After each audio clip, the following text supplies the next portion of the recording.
Captain Jake Morrison stood on the bridge of the UES Discovery and watched the stars shift around them as they dropped out of faster-than-light travel for the first time in human history. The quantum tunnel drive had worked perfectly and brought them to a star system 43 light-years from Earth. This was the moment humanity had dreamed about for centuries. Dr. Lisa Hamilton checked her instruments at the science station, and her eyes went wide. The readings showed massive artificial structures orbiting the fourth planet in the system. These were not natural formations, but clearly built by intelligent beings. She turned to Morrison with excitement in her voice. "The structures are enormous, Captain. Much larger than anything we have ever built on Earth. The energy signatures suggest a highly advanced civilization lives here. Engineer Sophie Blake ran diagnostics on all ship systems, while Security Chief Ryan Tucker monitored for any signs of hostile activity. The Discovery was humanity's most advanced vessel, but everyone knew they were taking a huge risk by venturing into unknown space. Earth had sent them to explore and make peaceful contact if they found other intelligent life. Morrison ordered Hamilton to begin long-range scans of the alien structures while Blake prepared the translation computers. Humanity had developed sophisticated programs to analyze alien languages based on mathematical principles that should be universal. Tucker kept the ship's defensive systems ready but not active since they wanted to appear peaceful. The alien response came faster than anyone expected. Massive ships began moving toward the Discovery from the planet below. These vessels were 3 times larger than the human ship and moved with technology that seemed to bend space around them. Morrison felt his heart race as he realized humanity was about to make first contact. A transmission reached the Discovery in a language that sounded like grinding metal mixed with musical tones. The translation computers worked frantically to decode the message. Within minutes, they had established basic communication protocols. "We are the Zephyrian Empire," came the translated message. "You are unknown to us. State your purpose in our territory." Morrison straightened his uniform and activated the communication system. He had rehearsed this moment many times during the long journey from Earth. "This is Captain Jake Morrison of the United Earth ship Discovery. We come from the planet Earth in peace, seeking friendship and knowledge. We wish to establish diplomatic relations with your people." The alien response was swift and filled with what could only be described as amusement, primitive beings from a backwater world. "Your technology is crude and your ship design is laughable. You are like children playing with dangerous toys." High Commander Vextar appeared on the main screen, and Morrison tried not to show his shock at the alien's appearance. The being stood, nearly 8 feet tall, with scaled green skin and eyes like burning coals. Sharp teeth filled a mouth that seemed designed for tearing flesh. "Your species shows promise despite its obvious limitations," continued Vextar. "The Zephyrian Empire will grant you protection and guidance. You will surrender your vessel and submit to our authority. Your people will serve the Empire as a protected species." Morrison felt anger rise in his chest, but kept his voice steady. He looked around the bridge at his crew and saw the same determination in their eyes. "We appreciate your offer, High Commander, but humanity does not seek protection or guidance. We came here as equals, hoping to learn from each other and share knowledge for mutual benefit." Vextar's laughter filled the bridge like the sound of breaking glass equals. "You think your pathetic species is equal to the Zephyrian Empire? We have ruled this sector of space for over 10,000 of your years. We have conquered hundreds of worlds and absorbed dozens of species into our realm." The alien commander gestured to someone off-screen, and suddenly the Discovery's systems began shutting down one by one. The lights dimmed as the ship lost power, and the engines went silent. "Our scanners show your vessel is held together with primitive materials and powered by crude fusion reactors," said Vextar.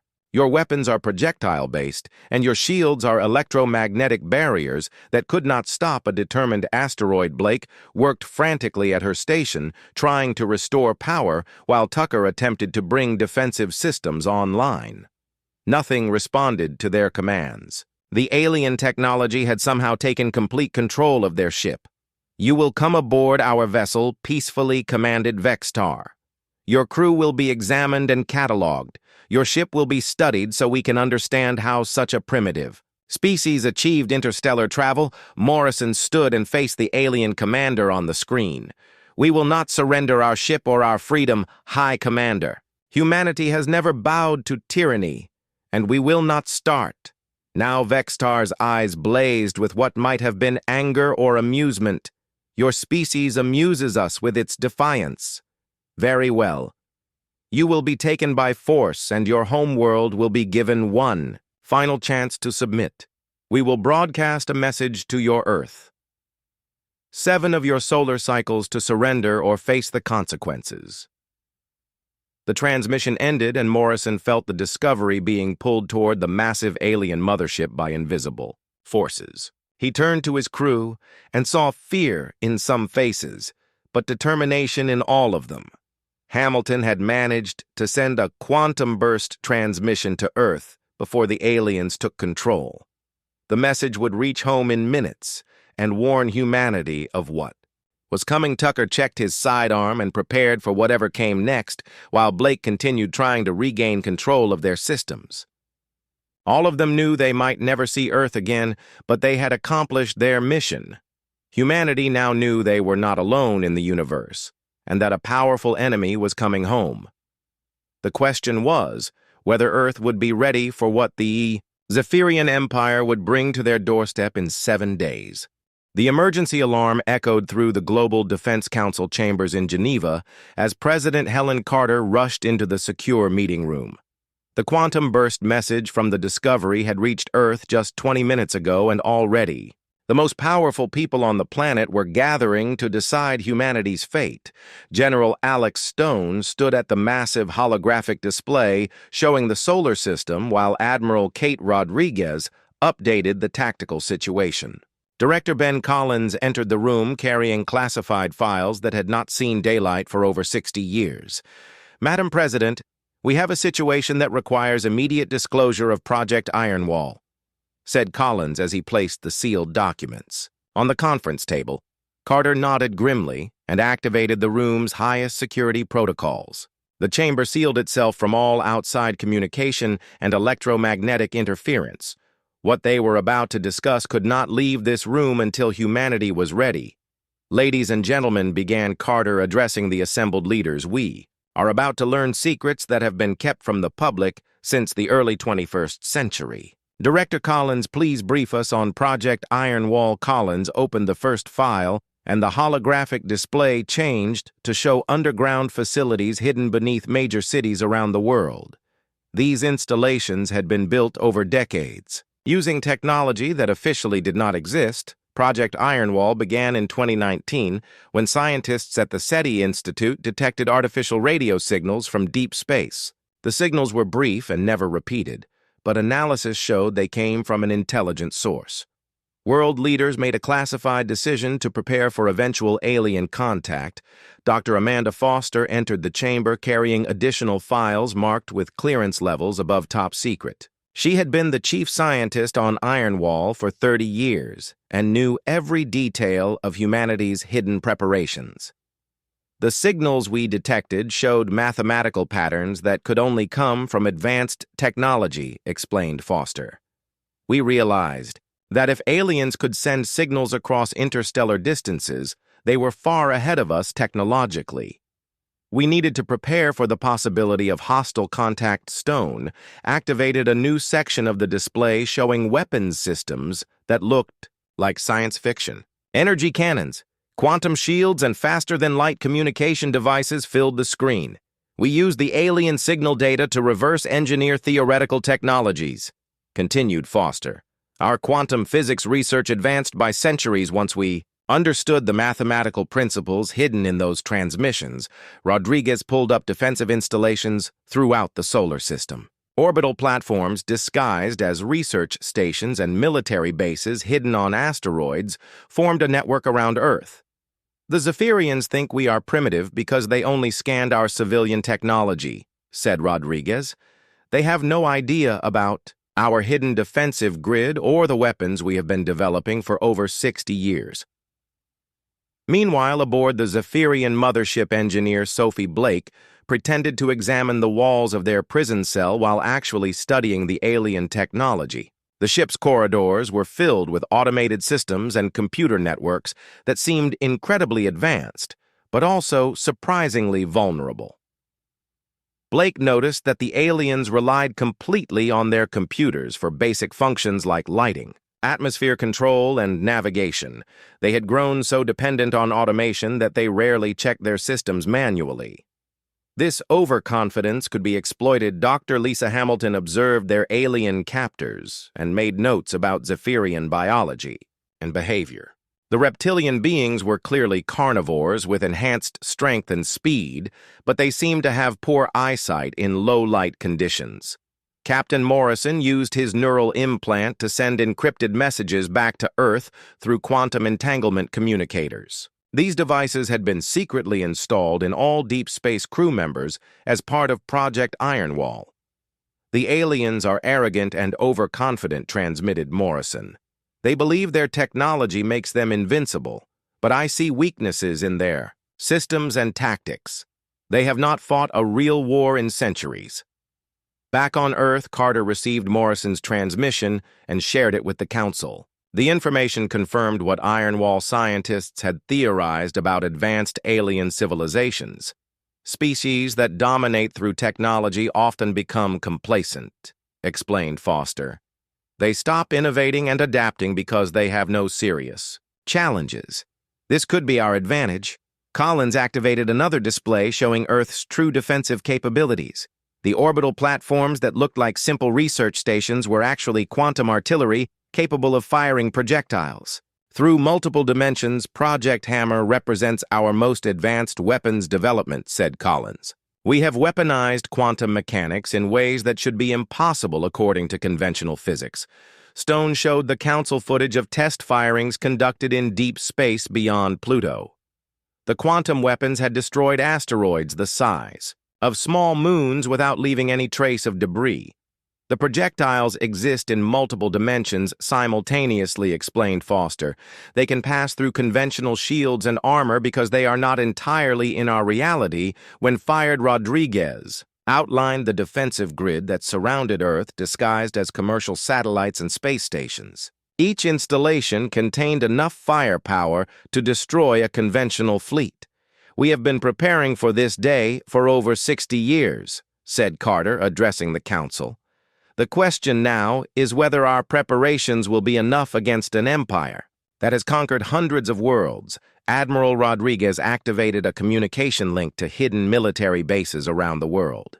Commanders who had spent their entire careers training for alien invasion received orders to implement protocols they had practiced in secret.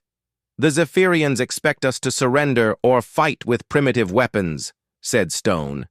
They have no idea that humanity has been developing countermeasures specifically designed to defeat advanced alien technology. Foster pulled up biological analysis data from the alien transmission signatures. Human scientists had learned to extract information about alien physiology from their technology emissions. We believe the Zephyrians have specific biological vulnerabilities that we can exploit, said Foster. Their neurological structure appears susceptible to certain electromagnetic frequencies. Blake managed to access a computer terminal in their prison by convincing a guard that she needed to repair a malfunctioning door lock. She quickly downloaded data about Zephyrian ship designs and defensive systems. The alien vessels are powerful, but they have critical weaknesses, transmitted Blake through her neural implant. Their shield generators are centralized, and their weapons systems rely on single control nodes.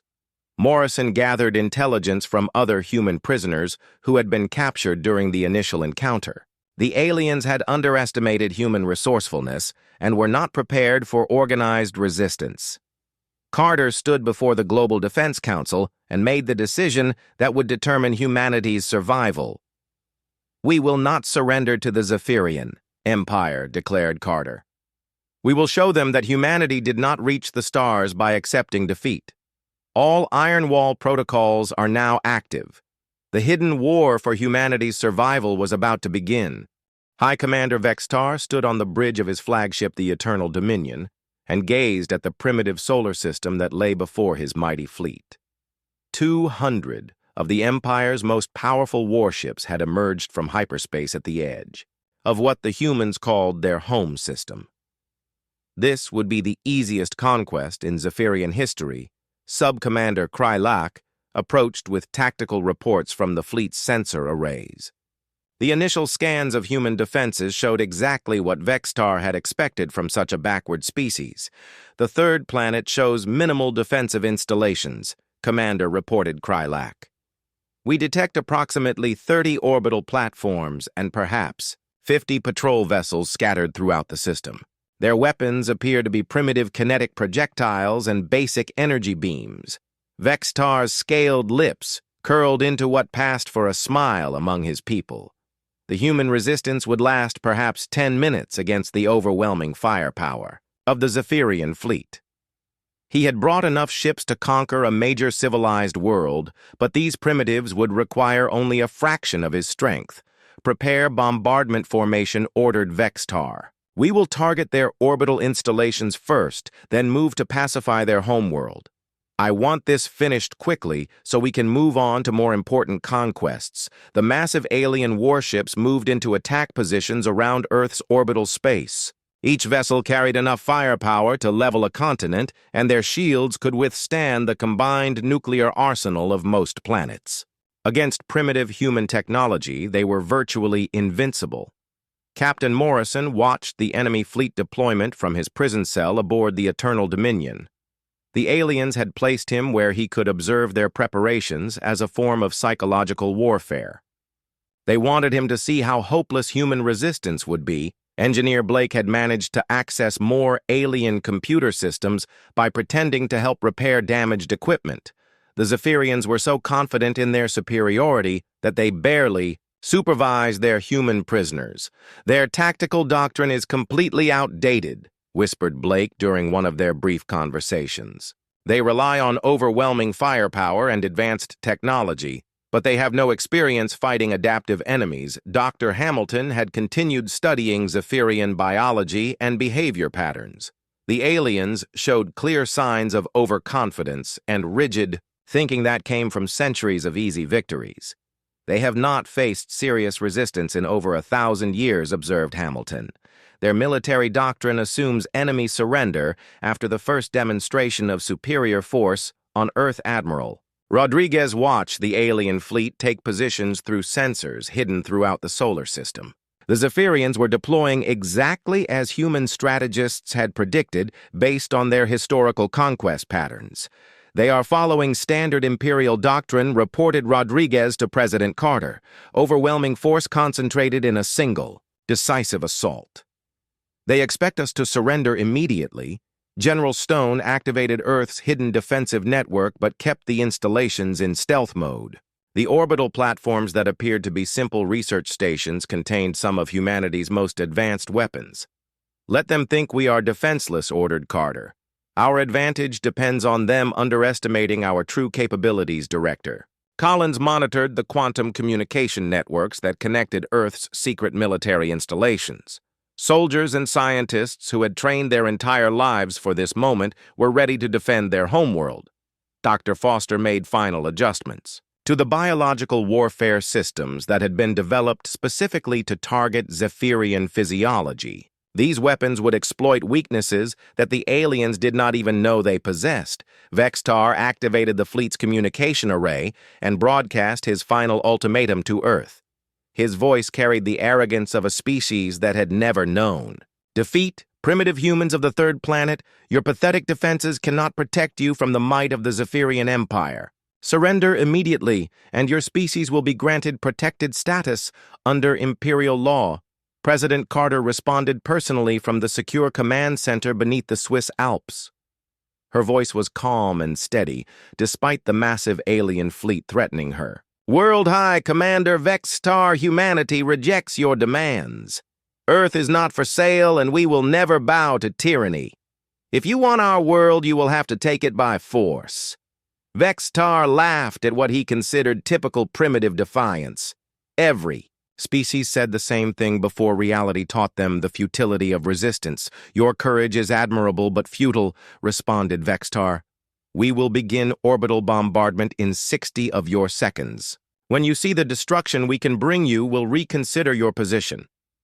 The alien commander gestured to his weapons officer, who began charging the fleet's main guns. The energy buildup was visible from Earth, as bright points of light appeared. On the alien vessels, Sub-Commander Krylak felt a moment of unease as he watched the tactical display. Something about this situation felt different from previous conquests, but he could not identify what was bothering him. Commander, perhaps we should conduct more detailed scans of their defensive capabilities, suggested Krylak. The humans seem unusually confident for a species facing extinction. Vextar dismissed his subordinate's concerns with an impatient gesture. Caution was unnecessary when dealing with primitives who had barely achieved interstellar travel. Their confidence comes from ignorance, declared Vextar. Once they see our power, they will understand the futility of resistance. Morrison activated his neural implant and sent a final message to Earth through the quantum communication network. The prisoners had gathered what intelligence they could about Zephyrian weaknesses. The fleet is positioned exactly as we predicted, transmitted Morrison. Their formations show they expect no real resistance. They have made themselves vulnerable. To coordinated counterattack, Admiral Rodriguez received the transmission and smiled grimly. The aliens had walked directly into the trap that humanity had been preparing for decades. All stations. This is Admiral Rodriguez. Execute Protocol 7. Show them what humanity is truly capable of. The moment of truth had arrived, and Earth's hidden defenses prepared to reveal themselves. The Zephyrians believed they were about to destroy a primitive world, but they were about to discover that humanity had been preparing for this day for over 60 years. Carter watched the alien fleet on her tactical display and felt the weight of human survival on her shoulders. Everything they had worked for would be decided in the next few minutes. Vextar gave the order to fire, and 200 alien warships unleashed enough destruction to sterilize a planet. The energy beams streaked toward Earth, carrying the concentrated fury of an empire that had never known defeat. But humanity was not the primitive species the aliens believed them to be, and Earth's true defenses were about to change the balance of power in the galaxy forever. The moment the Zephyrian weapons fired, Admiral Rodriguez activated Project Aegis, and Earth disappeared behind a shimmering wall of energy that stretched from the planet's surface to the edge of its atmosphere. The alien bombardment struck the shield with the force of 100 nuclear explosions, but the energy simply vanished into quantum storage cells hidden beneath Earth's crust. Impossible, gasped Sub-Commander Krylak as he watched their most powerful weapons accomplish nothing against the human defenses. The tactical display showed energy readings that made no sense according to Zephyrian science. Vextar stared at the view screen in shock as his fleet's devastating assault was absorbed without any visible effect on the planet below. In 10,000 years of conquest, no species had ever defended against Imperial firepower so completely. Admiral Rodriguez smiled as she watched the alien weapons discharge harmlessly against humanity's quantum shields. Dr. Foster had been right about the mathematical principles hidden in those ancient alien radio signals. The shields are holding at full strength, reported General Stone from his command post. All quantum storage cells are operating within normal parameters.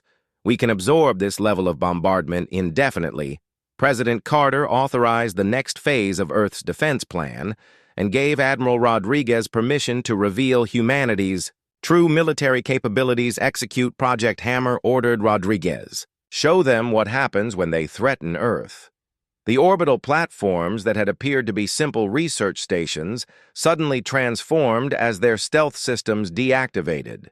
Massive weapon arrays emerged from hidden compartments and energy. Readings spiked to levels that made the Zephyrian fleet sensors scream. Warnings. Director Collins activated the quantum artillery systems that represented humanity's most advanced weapons technology. These devices could fire projectiles that existed in multiple dimensions, simultaneously making conventional shields useless. The first human counterattack launched quantum projectiles that seemed to simply disappear from normal space before reappearing inside Zephyrian ships. The alien vessels had no defense against weapons that could bypass their shields by traveling through alternate dimensions. Vextar watched in horror as 3 of his most powerful cruisers exploded from internal damage that should have been impossible. His fleet's shields were designed to stop any known weapon, but these human projectiles acted like they were not entirely real. What kind of sorcery is this, demanded Vextar, as another ship died from weapons that his sensors could barely detect. Human fighters that had seemed primitive compared to Zephyrian technology suddenly revealed advanced stealth capabilities and weapon systems that tore through alien armor like paper. Humanity had disguised their true military strength for decades. Engineer Blake used the chaos of battle to implement her computer virus in the Zephyrian mothership's network. The aliens had never encountered cyber warfare because they believed primitive species lacked the technical knowledge for such attacks.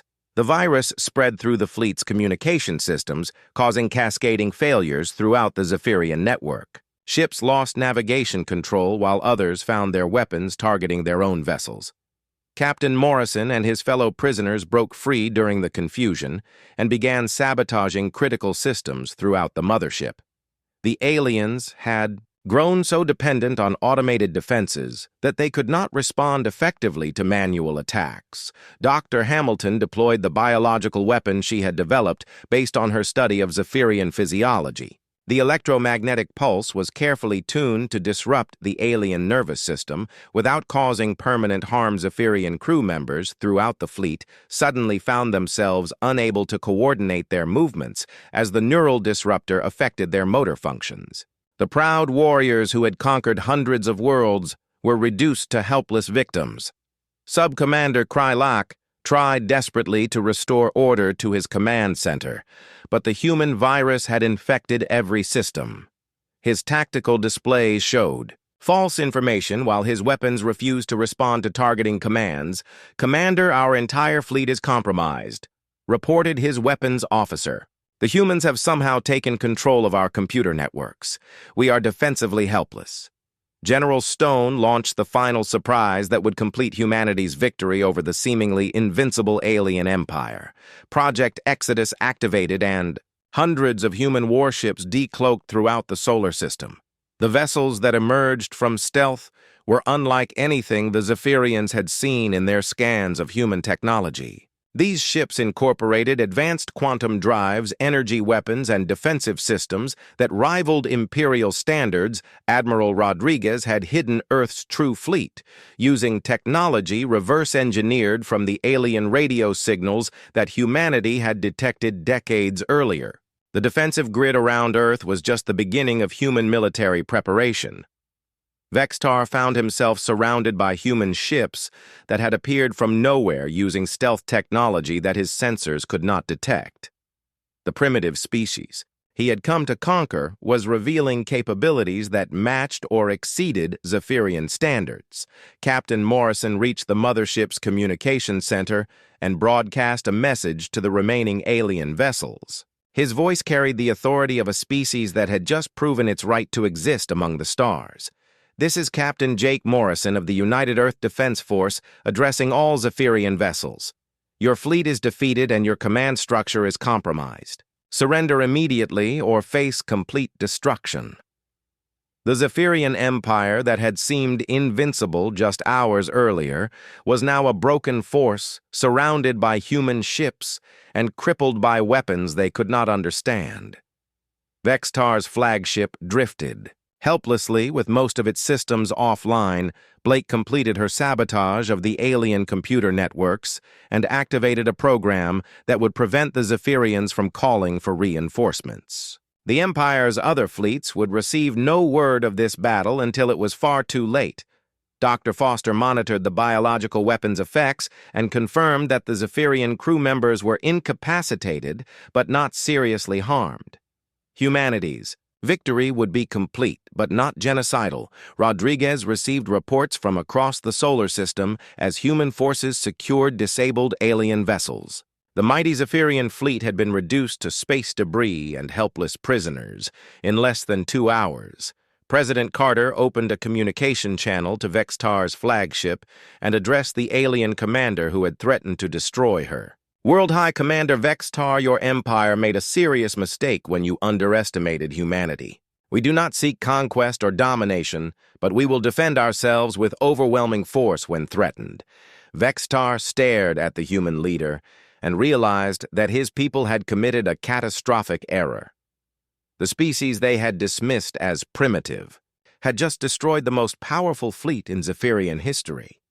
The age of easy imperial conquests was over, and a new power had emerged among the stars. Humanity had not only survived their first galactic war, but had won it decisively through superior preparation and innovative tactics. As Zephyrian ships surrendered throughout the solar system, the galaxy was about to learn that Earth's children were far more dangerous than anyone had imagined. Sub-Commander Krylak watched his tactical display with growing horror as Zephyrian ships continued to fall under human attack.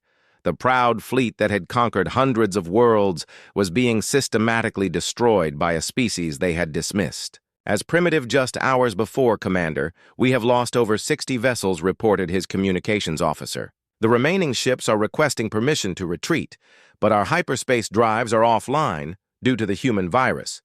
Krylak realized that the Zephyrian Empire had made the greatest military blunder in its 10,000-year history. Their overconfidence and rigid tactics had led them into a trap that humanity had been preparing for decades. Dr. Hamilton completed her neural analysis of Zephyrian biology and activated the second phase of her non-lethal weapon system. The electromagnetic pulses she broadcast were specifically tuned to disrupt alien motor functions without causing permanent damage. Throughout the enemy fleet, Zephyrian commanders found themselves unable to coordinate basic movements as the human. Biological weapon exploited weaknesses in their nervous systems. The proud warriors who had terrorized the galaxy were reduced to helpless prisoners aboard their own ships. Captain Morrison reached the mothership's primary communication array and established contact with Admiral Rodriguez on Earth. The quantum encryption systems that humanity had developed ensured their transmissions could not be intercepted or decoded, Admiral. This is Morrison reporting from the enemy flagship. We have secured the bridge and disabled their command systems. The Zephyrian fleet is completely compromised and unable to retreat. Rodriguez smiled as she received confirmation that humanity's most daring operation had succeeded beyond their wildest expectations. The prisoners who had seemed doomed were now in control of the enemy's most powerful vessel. Excellent work, Captain, responded Rodriguez. Begin broadcasting surrender demands to all remaining alien ships. Make it clear that further resistance will result in complete destruction. Morrison activated the mothership's fleet communications system and addressed the surviving Zephyrian vessels. His voice carried across space with the authority of a species that had just proven its military superiority. Attention all Zephyrian ships. This is Captain Morrison of the United Earth Defense Force speaking from your flagship. Your High Commander has been defeated and your fleet is surrounded.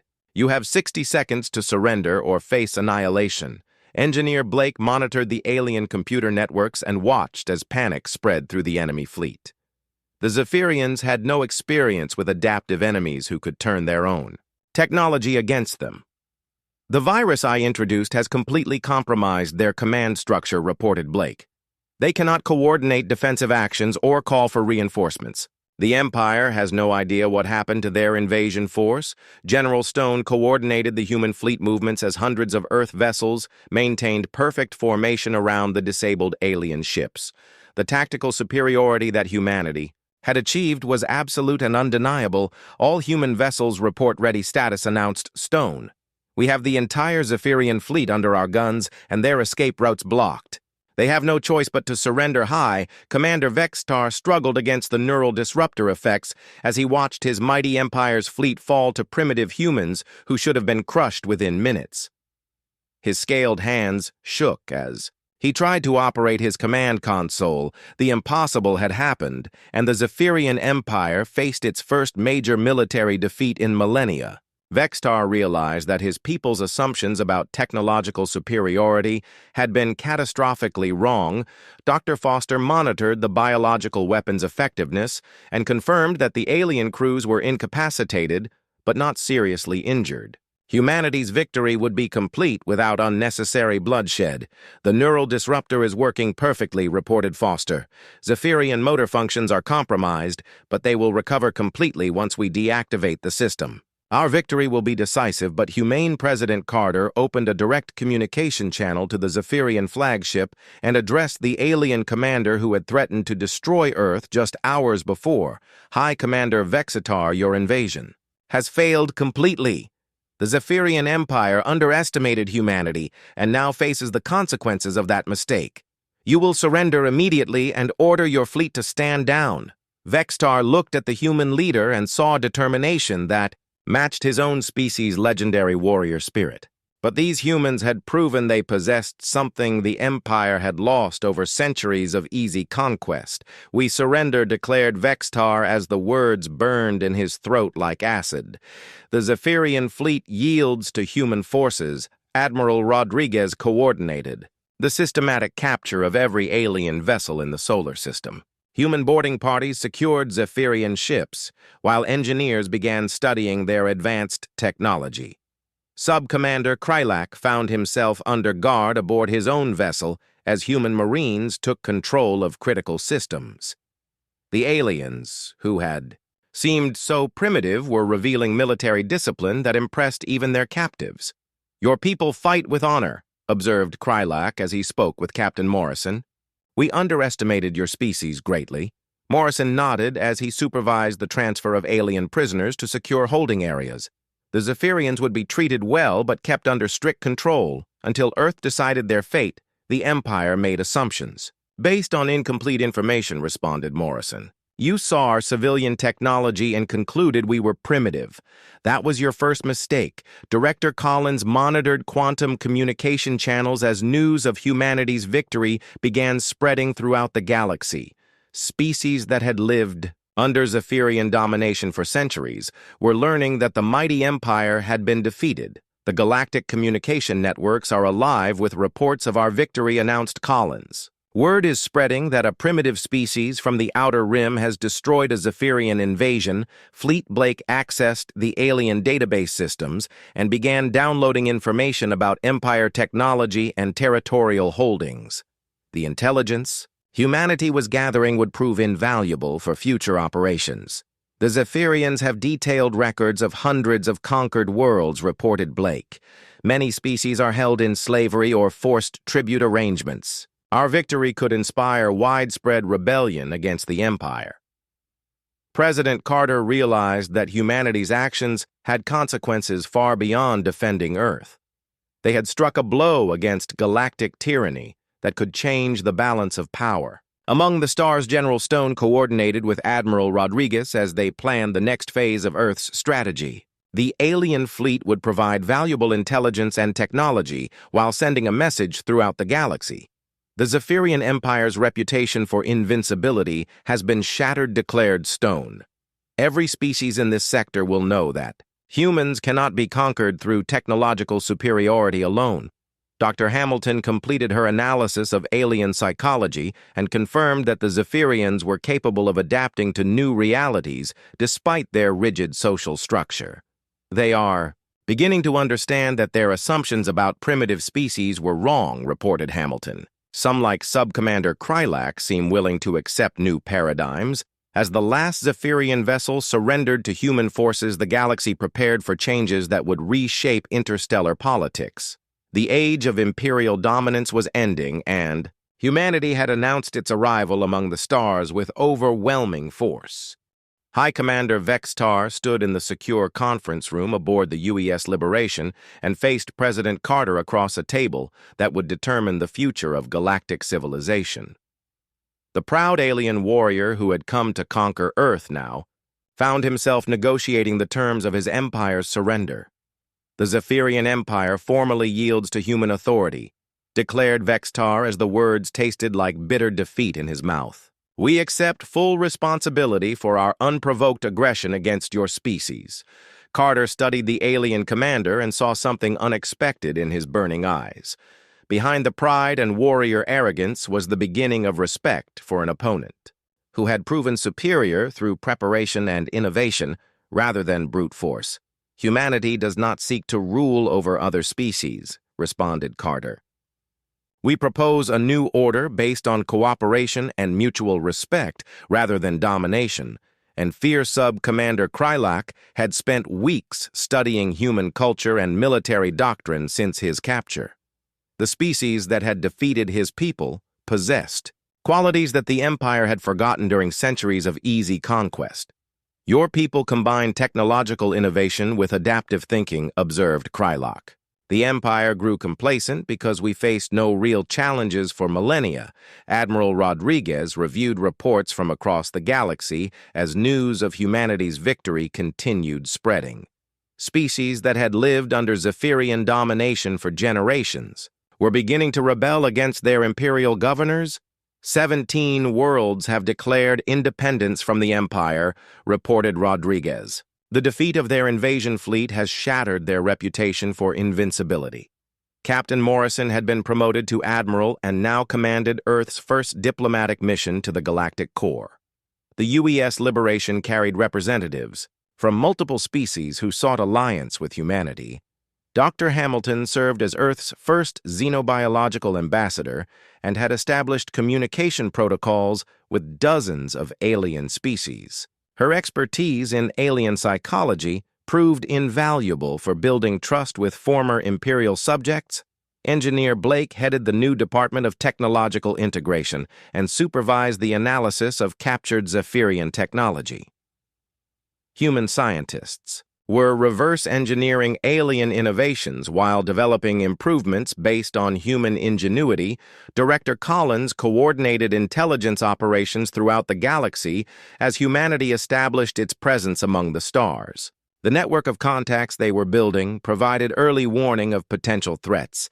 General Stone commanded Earth's expanded military forces as they established defensive positions throughout human space. The solar system had become the center of a growing alliance that challenged Imperial authority. Dr. Foster continued developing weapons and defensive systems based on the biological weaknesses of various alien species. Her research ensured that humanity would never again face conquest by technologically superior enemies. President Carter addressed the Galactic Council for the first time as Earth's representative to the interstellar community. The chamber that had once been dominated by Zephyrian influence now listened to human proposals for reform. "We propose the establishment of the Terran Alliance," announced Carter. "This organization will be open to any species that embraces freedom, democracy, and mutual cooperation." The response was immediate and overwhelming, as dozens of species requested membership in humanity's new alliance. The promise of protection from Imperial retaliation attracted even longtime Zephyrian allies. Vextar found himself in an impossible position as his empire crumbled around him. Species that had served the Zephyrians for centuries were abandoning the Empire to join humanity's growing coalition. "The old order is dying," admitted Vexatar to Sub-Commander Krylak as they discussed their options. "Perhaps it is time for our people to learn from these humans." Krylak had already made his decision and formally requested political asylum with the Terran Alliance. His expertise in Imperial military doctrine would prove valuable for defending against die-hard Zephyrian loyalists. "Believe humanity offers our species a better future," declared Krylak. "The Empire's way of conquest and domination has led us to defeat." Admiral Morrison stood on the bridge of the Liberation as they approached the Galactic Senate Station for humanity's first official diplomatic mission. Representatives from hundreds of species waited to meet the humans who had changed everything. "The species that once saw us as primitive now regard us with respect and caution," observed Morrison. "We have not only survived our first galactic conflict, but emerged as a major power." The station's docking bays were filled with ships from across the galaxy as every major civilization sent delegations to meet humanity's representatives.